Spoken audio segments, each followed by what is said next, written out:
Hey guys, it's Julia, designer at the Quilted Cow, and today's tutorial is on the Esther Tote.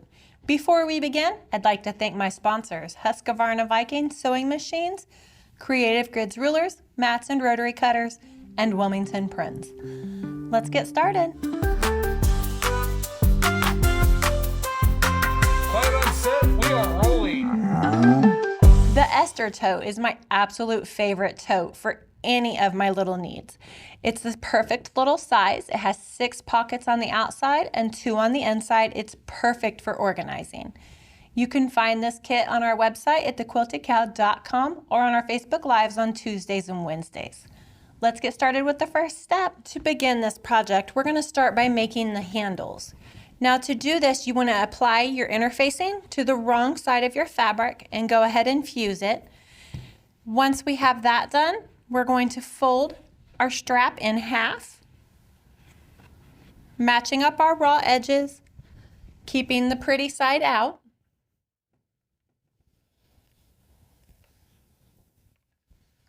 We're going to work our way down the strip, pressing it in half as we go. Once we have done that, we're going to open it back up and fold our raw edges to the center crease, and then refold it and give it a press again. Once we have our handle strip pressed in half, we're simply going to take it to our machine and top stitch an 1/8 inch down both long edges. Let's go sew.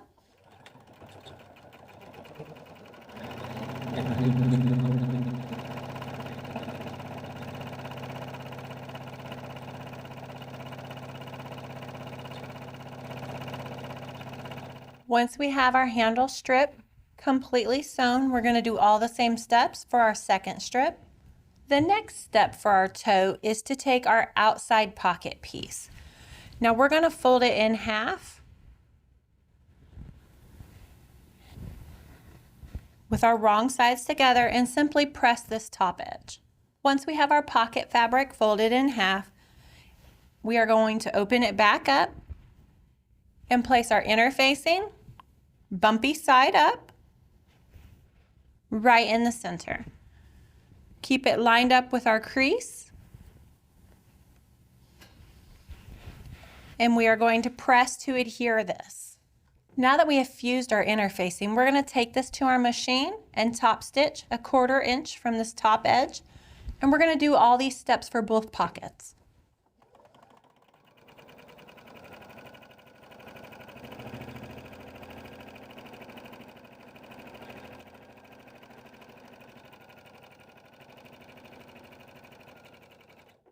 Now for this step, you're going to need your small rectangle from your main, your small rectangle from your lining, and then your small interfacing.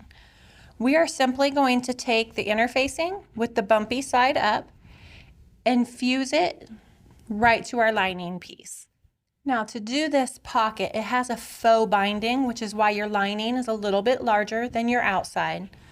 But we are going to line up one raw edge, and you can pin or clip that into place while you sew. And once we finish one side, we are simply going to pull our fabric all the way to the other edge. Now your fabric will not be laying flat. And go ahead and clip it on that side as well.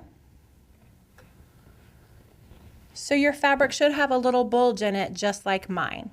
Let's go sew both these long edges and move to the next steps.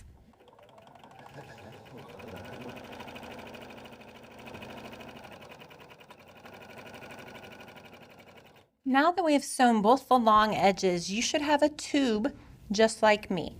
What we're going to do is turn this right side out, just through either end. And we are going to make sure the bottom edge is nice and even. Press this, working your iron up your project to the top edge. This is how you create that nice faux binding look. Now that this is done, we are going to tuck our raw edges for our sides in just a 1/2 inch. We're going to repeat the same process to turn in the other side. Now that we have our sides tucked in, I'm going to add a top stitch line right here along my faux binding.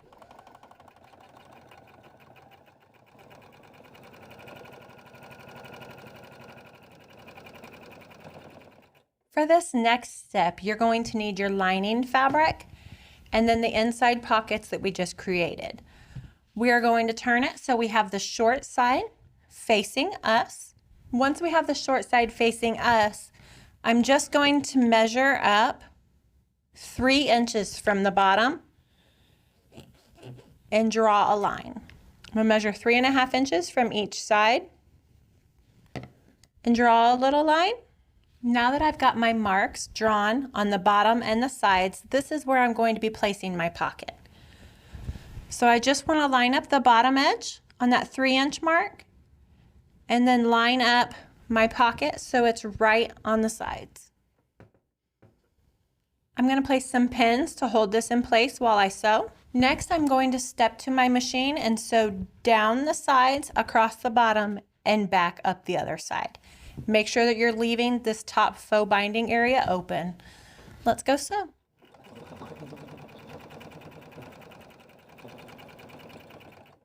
Once you have your pocket secured, you're going to repeat the same steps to do the other side of the lining. Once you have the sides and bottom of your lining pocket nice and secure, you're going to repeat all the same steps for the other side of your lining. Then next, it's time to start the assembly process. We're going to need our piece of foam to finish this up. So the first thing you want to do is to fold your lining in half, wrong sides together, and press to get a center crease. Now once you have the center crease nice and completed, we are going to start with our piece of foam and adhere our lining to it. Now for this, I'm going to be using my Quilter Select Free Fuse powder. You can use glue sticks, a basting spray, absolutely anything you want. A little of this goes a very long way, and I'm just going to sprinkle it around, place my fabric where it needs to be, and press it to hold. So I'm going to be pressing the main side of my bag, the side without the pocket, and I'm going to line up my foam so it's right at this top edge. Now I simply press to fuse. Your project should look like this. Foam on the side without the pocket, and the side with the pocket is perfectly fine. I'm going to refold my fabric.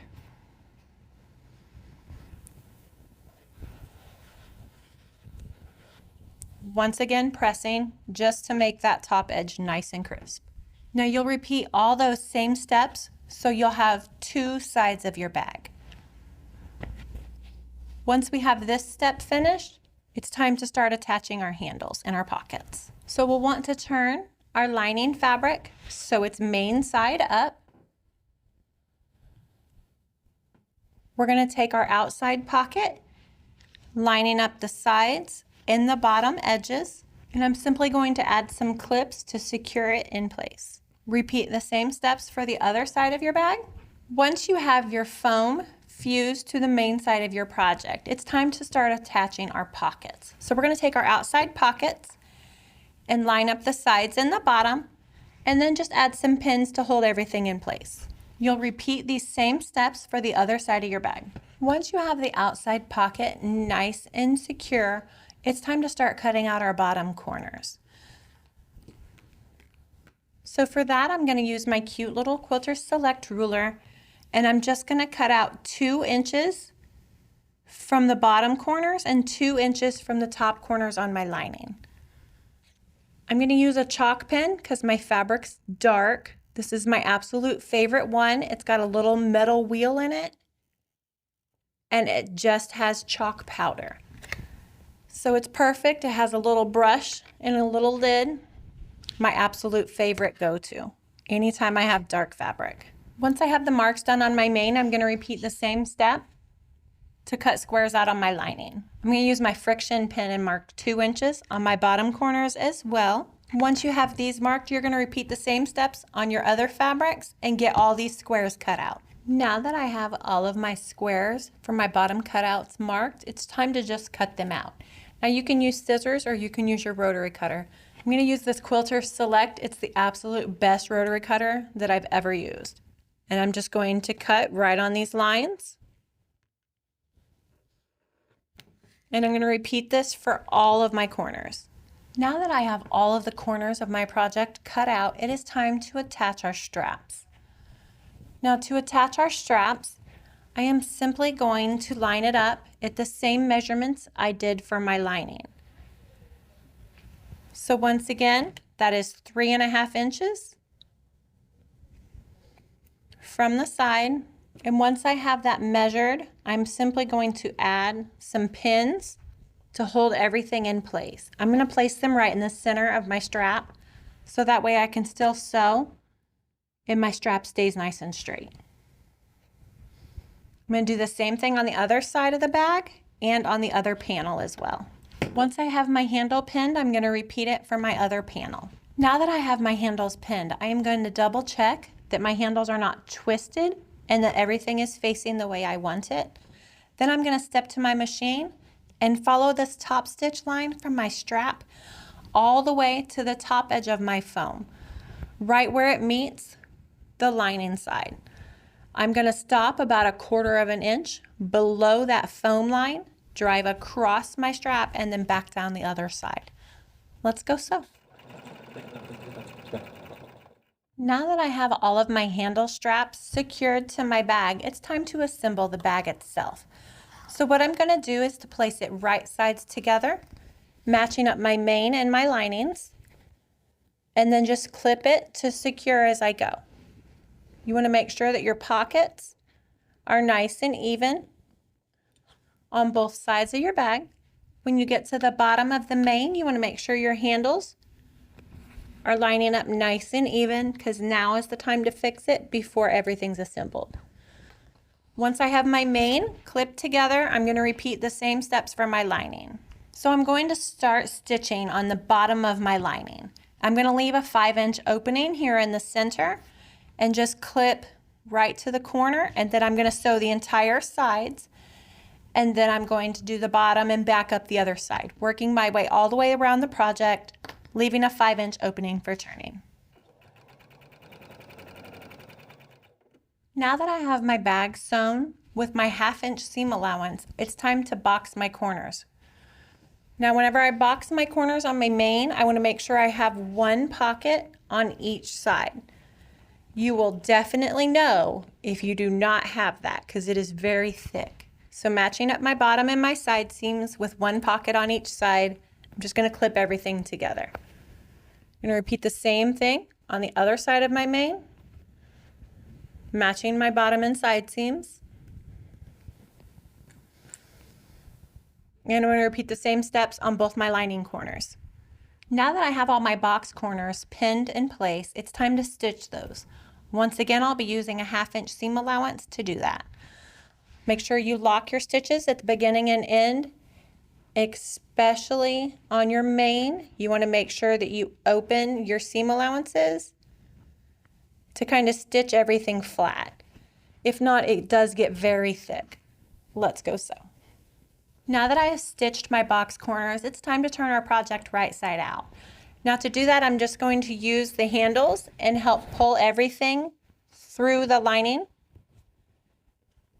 And then I'm going to tuck my corners through and just continue working it all the way around. Once you have your project turned right side out, we're simply going to stitch our lining opening closed, and then we will press it very well.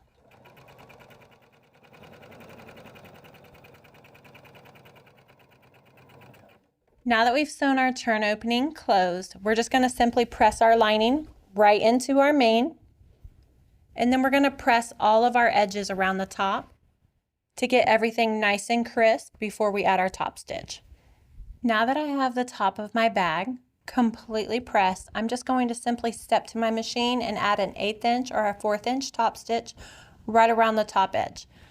This time I'll be going right across the handle on the lines that we made. Let's go sew.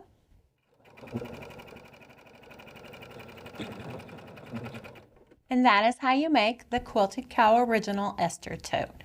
You can find this kit and pattern on our website at thequiltedcow.com or on our Facebook Lives on Tuesdays and Wednesdays.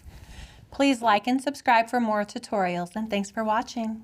Okay, you wicked cool quilters, good job. You made it to the end. We would like to thank our sponsors, Husqvarna Viking Sewing Machines, Creative Grids, rulers, rotary cutters, and mats, and Wilmington Prints for the beautiful fabrics. Thanks for watching.